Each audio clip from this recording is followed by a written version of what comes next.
Diminta untuk berdoa di sini. Nggak lama kemudian dia ditemukan betul, ditemukan jodohnya. Akhirnya dia punya suami. Tentu jodoh tersebut tidak hanya untuk jodoh perjodohan perkawinan, tetapi pekerjaan, jodoh bisnis, dan lain-lain.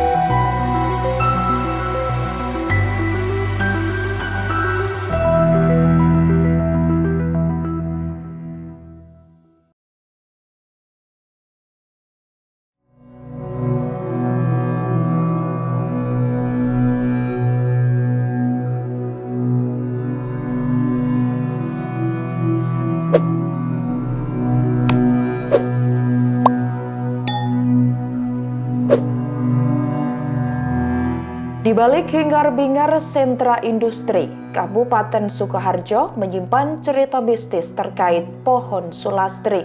Pohon sulastri merupakan pohon besar yang terletak di sebuah pesanggerahan raja, yakni Pakubuwono IX di Desa Langenharjo, Grogol, Sukoharjo, Jawa Tengah. Dahulu, lokasi itu merupakan tempat pemandian air hangat dengan sumber belerang dari Merapi. Namun seiring berjalannya waktu, belerang itu kini sudah tak lagi ada. Meski begitu, masih ada warga dari sejumlah wilayah yang berdatangan untuk mandi di lokasi tersebut. Konon katanya, dengan mandi di sana dapat menyembuhkan berbagai macam penyakit. Di samping pemandian air hangat itulah terdapat pohon bernama sulastri. Pohon keramat tersebut mempunyai tinggi kurang lebih 15 meter dengan diameter lebih dari 1 lingkar tangan orang dewasa. Bukan hanya itu saja, ternyata pohon itu diyakini bisa mendatangkan jodoh. Cerita yang berkembang hingga saat ini, orang yang belum mempunyai pasangan akan bertemu jodohnya jika mendatangi pohon sulastri. Maka tak heran banyak orang yang berbondong-bondong datang dengan niat mencari jodoh. Pengelola Pesanggerahan Langenharjo, yakni KGPH Suryo Wicaksono atau Gusti Nino, menyarankan untuk berdoa sesuai keyakinan masing-masing saat di bawah pohon sulastri. Tapi sebelumnya, orang yang hendak berdoa harus menemukan sepasang daun jatuh yang posisinya terlentang dan tengkurap.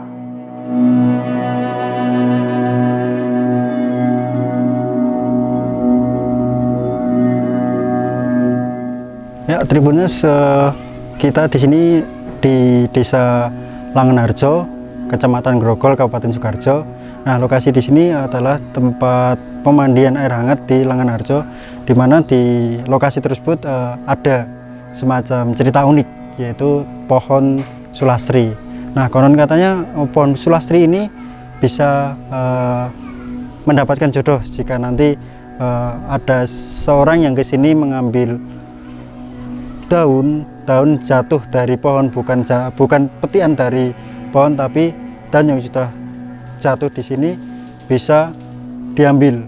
Lalu yang diambil itu bukan sembarang daun yang langsung diambil, tapi ada dua macam daun. Yang pertama adalah daun yang telungkup sama telentang, dan itu pun juga harus yang paling terdekat dari pohon dan saling berdekatan sama satu sama lain. Lalu ternyata yang dimaksud jodoh itu tidak hanya jodoh mencari pasangan, tapi juga mencari rezeki, mencari pekerjaan, mencari mungkin ketenangan, ataupun mencari hal-hal yang unik. Oke, kita selanjutnya kita langsung aja lebih detailnya, biar lebih tahu ceritanya seperti apa. Kita langsung ke juru kuncinya atau yang Gusti Nino sebagai penjaga di area Langenharjo, itu tempat pemandian air hangat.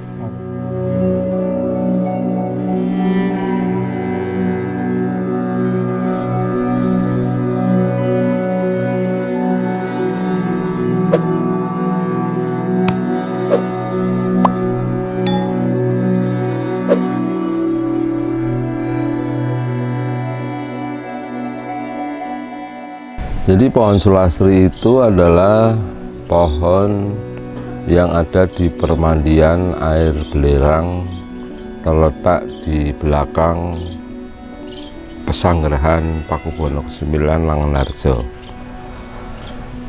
Pohon sulastri itu sudah sejak Pesanggerahan ini ada, itu berada di situ di samping Beringin tepatnya. Pohon sulastri itu riwayatnya ketika ada seorang abdi dalem yang dekat dengan raja, itu memohon untuk agar jodohnya didekatkan atau mendapatkan jodoh.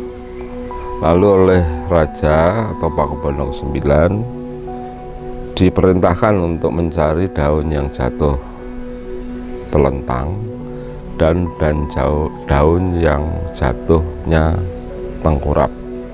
Kedua daun tersebut disatukan, disuruh memohon kepada Yang Maha Kuasa, dan alhamdulillah akhirnya dalam ceritanya itu si abdi dalem tersebut mendapatkan jodoh. Lalu kemudian cerita tersebut menular kepada kerabat kerajaan maupun orang-orang yang ada di sini, sehingga kalau ke permandian itu selalu mengambil daun pohon sulastri tersebut yang jatuh telentang dan tengkurap disatukan dan memohon jodoh. Tentu jodoh tersebut tidak hanya untuk jodoh perjodohan perkawinan, tetapi pekerjaan, jodoh bisnis, dan lain-lain, termasuk dipakai sebagai sarana berbagai hal dalam mengalah berkah di Pesanggerahan Langenarjo ini. Kira-kira seperti itu. Jadi dari Pakubuwono ke-9 tentu belum sebesar ini. Sebesar ini dan semegah ini itu dulu akhirnya istilahnya dimuliakan oleh putranya beliau, Pakubuwono ke-10. Itu putra beliau yang akhirnya juga menjadi raja. Makanya kalau pintu depan sana ini ada gapura lalu PB10, itu karena memang yang memuliakan atau membangun tempat ini sebesar ini akhirnya Pakubuwono yang ke-10. Tapi sejarahnya adalah tempat ini untuk bertapa ayahandanya, yaitu Pakubuwono 9 di tepi Sungai Bengawan Solo, di daerah Grogol, Sukoharjo. Hanya satu, pohon itu hanya satu, jenis biotaninya apa kita belum tahu. Mudah-mudahan nanti ada orang biotani yang menyelidiki pohon tersebut tuh jenisnya apa kalau nama latinnya. Tidak berbuah, daunnya besar-besar, tapi yang jatuh cenderung yang sudah kecil atau yang di atas yang sudah kuning atau kering kena angin. Daun yang jatuh, jadi apapun daunnya masih baru apa enggak, pokoknya yang jatuh tengkurap dan jatuh telentang disatukan memohon jodohnya.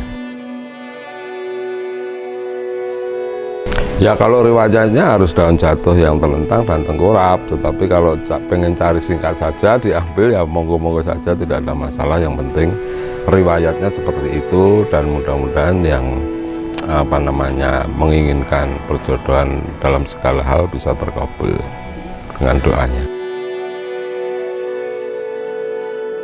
Ada, kalau malam biasanya memang ada, saya kasih paving kan, itu untuk selain berdoa agar lebih khusyuk kan biasanya bersila, itu dikasih paving. Masih kalau tempat meditasinya beliau, raja tersebut di Sumur Bandung tadi, dan tempat panggung Sangkubwono itu di tengah di atas. Tapi kalau pengunjung di sini tentu nggak boleh masuk, itu kan untuk kerabat dan harus pakai pakaian Jawa. Kalau itu harus masuk harus ada izin. Perkiraan saya ya semenjak di sini itu kan berdiri 1870 ya. Nah perkiraan kalau itu entah itu ditanam atau itu adalah tumbuh sendiri, di manuskrip atau di risalah cerita belum ada. tapi riwayatnya seperti itu. Ya 3-4 tahun yang lalu saya mulai merawat tempat ini karena dulu kondisinya memang tidak terawat, banyak kerusakan bocor, lalu lantai ini juga tanah, ini banyak ilalang. Nah kemudian saya menempati ini untuk merawatnya agar orang yang datang ke sini baik wisata sejarah, wisata spiritual itu agar nyaman dan paling tidak bersih, juga menyapu di sini tiap hari. Di sini, di belakang, dan di tengah, kira-kira gitu.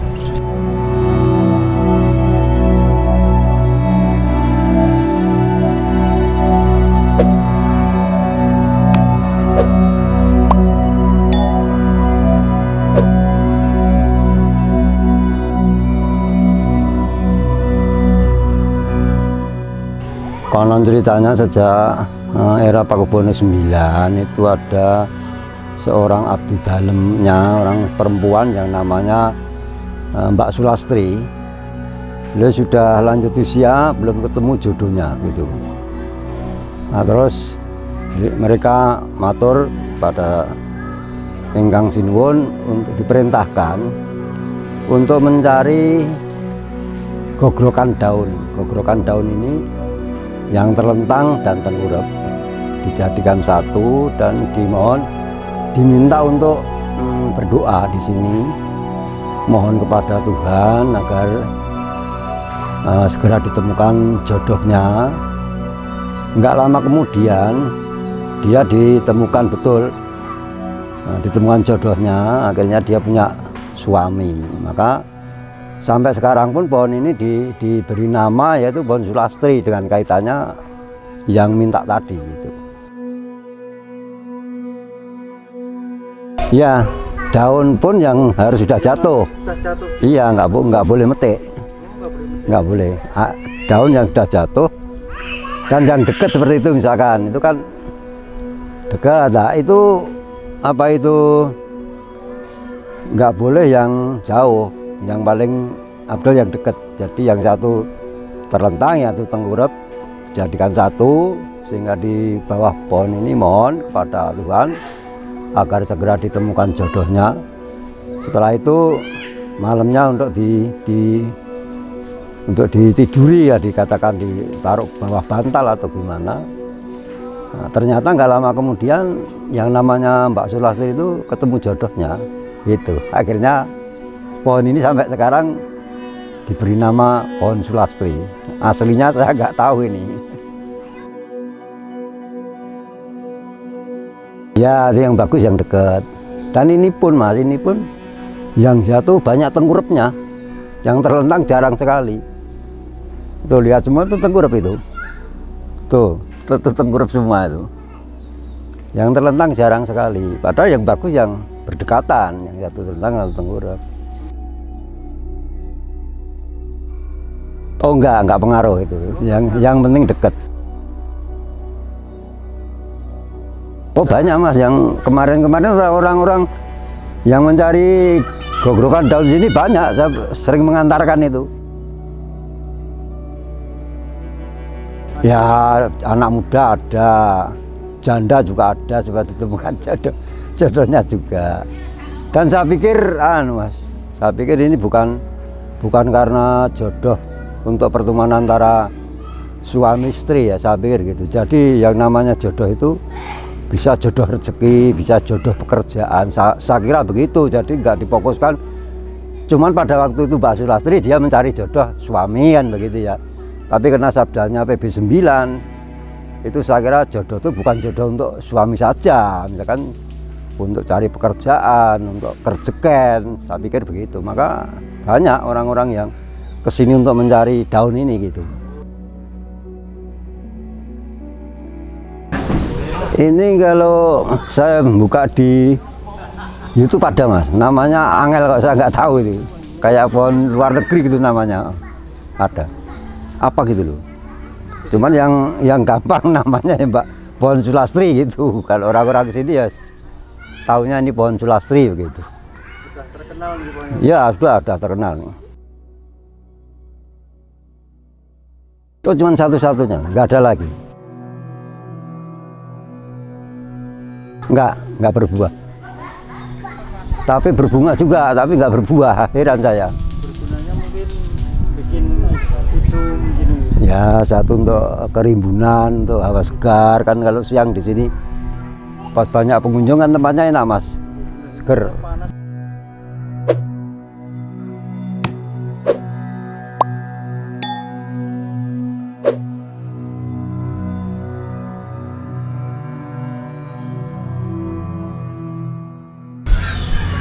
Pernah baca sekilas tok sih, tapi enggak terlalu apa. Katanya apa dapat jodoh. Nah, ya ada itu. Niku padose sing dawah lumah setunggal mengkerup setunggal tinggi syarat sambung sih Oh, sambung sih. nggih. Ibu percaya nggak adanya itu? Bu? Ya percaya soalnya kan banyak yang cari ke zaman rumiyin ke zamane Mbah kula. Enggak pernah dengar saya. Asli mana ini? Saya asli Jambi tapi lama di Solo. Belum pernah enak ini. Belum pernah. Ya, Berarti bisa. belum tahu berita Sejarah belum tahu.